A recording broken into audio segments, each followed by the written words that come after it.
நினைக்கிறேன். இந்த இளம் வயது இந்த ஃபார்ம் 3 16-15 வயசுல இந்த பாடகர்லாம் அந்த ரேப்பாக ஒரு ஆல்பம் செய்யணும் அப்படின்ற எண்ணம் வந்து யாரை பார்த்து வந்துச்சு? இப்போ நான்லாம் அந்த கட்டத்தில் இருக்கும்போது இந்த கீஸோட பாட்டு டாக்கியனோட பாட்டெலாம் வந்து பயங்கர ஹிட்டாக இருக்கும். அதை கேட்டோடனே எல்லாமே சேர்ந்து ஆடுற மாதிரி ஒரு ஜெனரேஷனை உருவாக்கி வச்சுருந்தாங்க.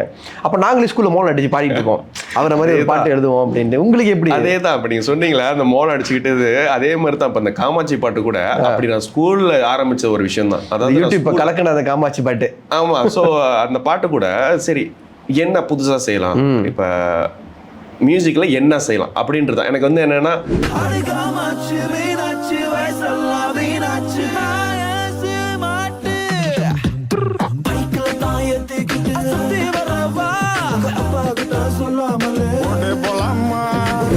செஞ்சதே செய்யக்கூடாது அப்படின்ற அந்த ஒரு பழக்கம் எனக்கு முந்திலேருந்து இருக்குது. ஸோ ட்ரெண்ட் செட்டிங்காக என்ன பண்ணலாம், புதுசாக வித்தியாசமாக என்ன செய்யலாம்னு சொல்லும்போது அந்த காமாட்சி சரி கப்பலா யாருமே பண்ணதில்லை. ரமன் சார் ட்ரை பண்ணியிருந்தாரு ராசாத்தி பாட்டுக்கு, பட் அதில் பேசிஸ் இருப்பாங்க. ஸோ ஸ்டில் சரி ஃபுல் ஃப்ளெச்சாக இல்லை, அவரே அவ்வளோ கஷ்டப்பட்டிருக்காரா அப்படின்னு சொல்லும்போது சரி நம்ம ஒன்று ட்ரை பண்ணுவோம், நம்ம செஞ்சு பார்ப்போம், ட்ரை பண்ணுவோம் அப்படின்னு சொல்லும்போது அந்த போராஜ் சார்கிட்ட போய்ட்டு இந்த ஐடியா கொடுக்கும் போது இட் வாஸ் அக்செப்டட். என்னன்னா கஷ்டம், ஏன்னா கப்பலா சேர்த்து ஈஸியில் நிறைய வாய்ஸஸோட காம்பினேஷன் இருக்குது, அதை கம்போஸ் பண்ணுறதே நிறைய டெக்னிக் இருக்குது.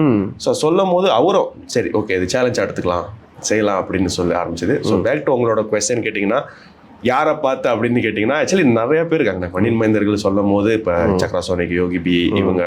ஸோ அந்த காலகட்டத்தில் நாங்கள் எங்கள் ஸ்கூலுக்கிட்டே வந்து ஒரு சூரிய இருந்துச்சு, அதில் தான் பூமரேங்ஸ் வந்து பாட்டு பாடிக்கிட்டு இருப்போம்.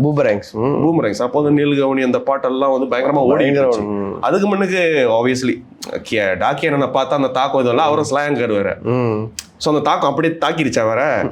சரி அண்ணன் சம்பாரோக்கில் போறாரு, நம்ம என்ன பண்ணலாம், அவர் இப்படி போறாரு நம்ம இப்படி கொஞ்சம் போகலாம் அப்படின்னு பார்க்கும்போது இந்த பூமரேங்ஸ், சக்ரா சோனிக் இவங்களாம் இருந்தாங்கண்ணே, ஐபெக் இந்த மாதிரி நிறைய டீம் இருந்தாங்க.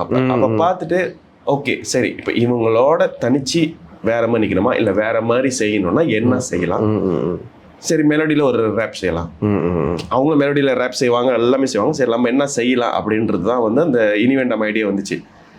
எவ்வளோ நாள் தான் சரி ஒரு பொம்பளை பிள்ளைய ஆம்பளை பையன் ஏமாத்திட்டான்னு சொல்றது, சரி இந்த பக்கெட் வந்து 2 பேரும் செய்வோம், இவனை ஏமாத்திட்டா இவனை ஏமாத்திட்டா என்னடா ஆச்சு அப்படின்னு சொல்லித்தான் அந்த ஐடியா ஆரம்பிச்சு. Very good.